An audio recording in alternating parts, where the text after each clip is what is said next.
Hello my dear friends and welcome back to another Star Wars video. This is going to be a very fun one. I love discussing deleted scenes, and on the Phantom Menace's 25th anniversary, we're going to be looking at one which kind of changes the context of one of the most important moments between Qui-Gon and Anakin Skywalker. And not just this, we're going to be taking a look at multiple prequel deleted scenes, which I think are very much worth discussing. This is going to be a lot of fun, I promise you're going to enjoy it, and if you want daily videos, Star Wars news, lore, speculation, you name it, be sure to hit the big subscribe button down below. We're going to be covering the Acolyte I've been covering every show so far, but today we're going to take a step back and look at my favourite trilogy, the prequel trilogy. So no more jibber jabber, let's begin. And one of the ones I think is really worth discussing gives context to why Qui-Gon and Anakin are running back to the ship on Tatooine. Why are you running? Why are you running? And why there is such a sense of urgency before Darth Maul attacks. And before you say, Meg, you silly sausage, they're running because Maul was on their trail, he was chasing them. To this I say no, because they start running before Qui-Gon even notices Maul. Qui-Gon and Anakin are running back to the Naboo Star Cruiser in the Tatooine desert. Anakin has been freed, and the first duel between Qui-Gon and Maul is about to commence. Qui-Gon, seeing Maul rushing towards them, tells Anakin to drop, kickstarting the first skirmish with the Sith. But the missing piece of the puzzle has resurfaced in the form of a deleted scene.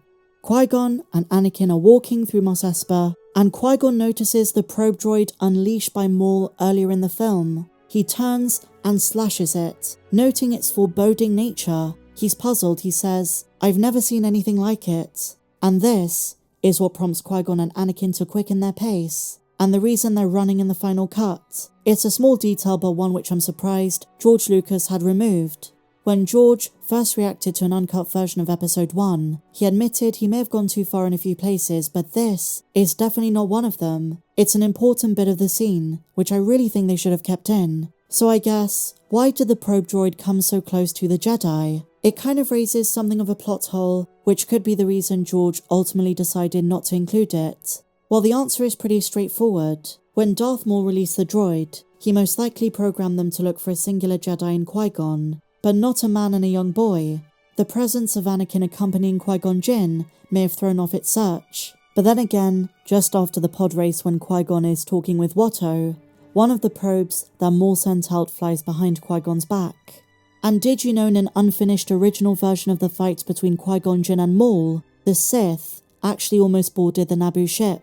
This would have made the scene even more intense. Now in terms of my favourite deleted scenes from Episode 1, these don't come close, but there's certainly ones less discussed. Some notable mentions of Episode 1 deleted scenes include extended sequences of the Bunta Eve pod race, whether it's shenanigans with Jar Binks, more interactions between Sebulba and Anakin, more focus on some of the other racers, and more of the alien crowd.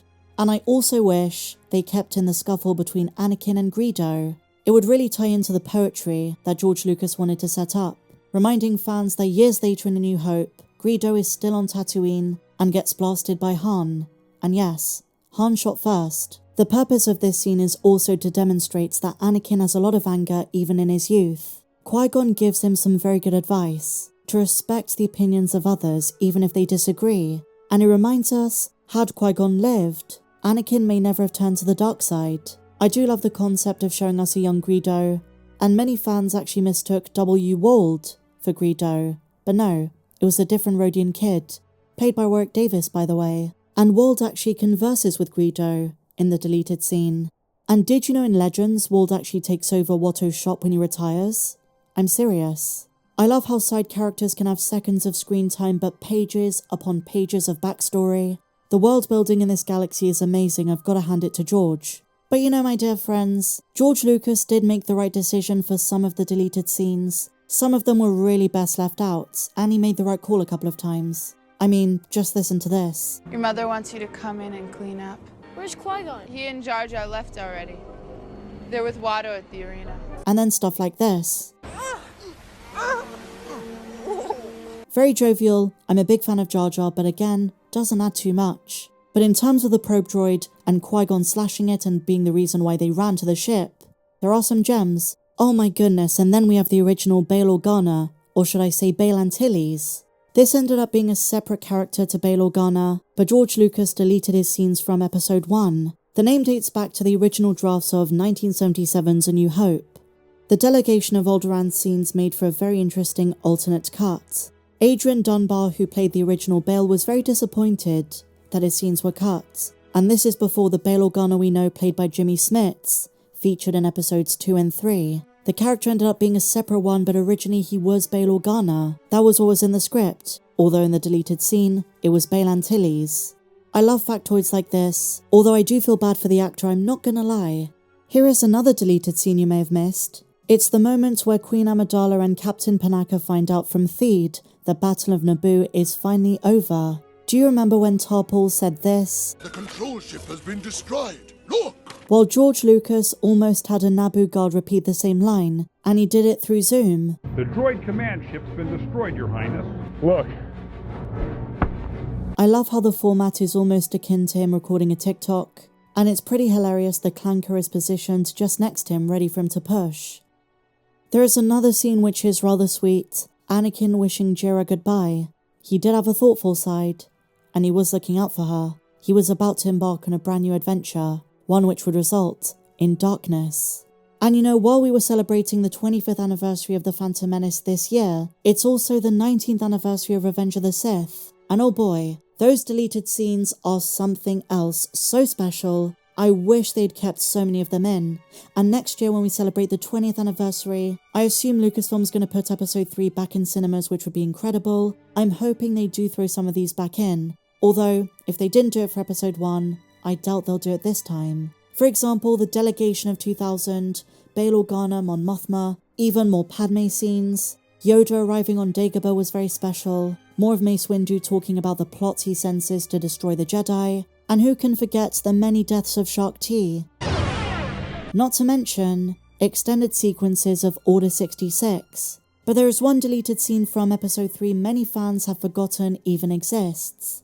I want to discuss one of the most powerful, emotional moments that I almost can't believe George Lucas cut out. There is a scene in Padme's apartment where Obi-Wan goes to visit. No, not this scene. A different one, and this is the first time he reveals he knows about her relationship with Anakin. And it's one of those scenes that reflects Obi-Wan's best character traits, a true friend to the couple who looks out for their best interests. This was explored further in the Clone Wars series, and of course we do get some moments in episode 3 of their brotherhood, but this truly renders the scene later on Mustafar more tragic. And here is the dialogue from the script. Padme and Obi-Wan sit on one of the couches. Obi-Wan says, "Has Anakin been to see you?" Padme replies, "Several times. I was so happy to hear he was accepted on the Jedi Council. I know, he deserves it. He is impatient, strong-willed, very opinionated, but truly gifted." And they both laugh. Obi-Wan continues, "I fear your relationship has confused him. He's changed considerably since we returned." And then here's the major bit. "You love him too, don't you?" He stood motionless, frowning in the middle of the expanse of the buff carpeting. "I'm not blind, Padme. Though I have tried to be for Anakin's sake, and for yours. Anakin has loved you since the day you met, in that horrible junk shop on Tatooine. He's never even tried to hide it, though we do not speak of it.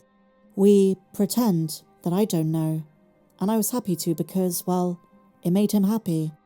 You made him happy, when nothing else ever truly could." And the reason this is so hard-hitting is it really ties together the previous 2 films. We're taken back to the junk shop on Tatooine, Watto's shop, where Anakin meets Padme and calls her an angel for the first time. The hope, despite the fact he was a slave, and despite all of the anger he felt, and all of the pain when his mother died in Attack of the Clones, she was his hope. They got married, and as Obi-Wan says, he made him happy when nothing else truly could. But there is a dark foreshadowing because we know later in the film, Anakin turns to the dark side, and one of the biggest reasons was fear of losing Padme, the false promise of Palpatine to be able to save her from certain death. Just reading this script gives me chills because I can't believe it was left out. But now I turn it over to you, my dear friends. This video was so refreshing to make. I love talking about my favourite movies, and the prequel trilogy is forever a nostalgia trip. But what are your favourite deleted scenes? Original trilogy, prequels, even sequel trilogy? Let me know down below. If you enjoyed this video, please be sure to give me a big fat thumbs up, subscribe if you're new, and I'll catch you in the next video. May the Force be with you, always.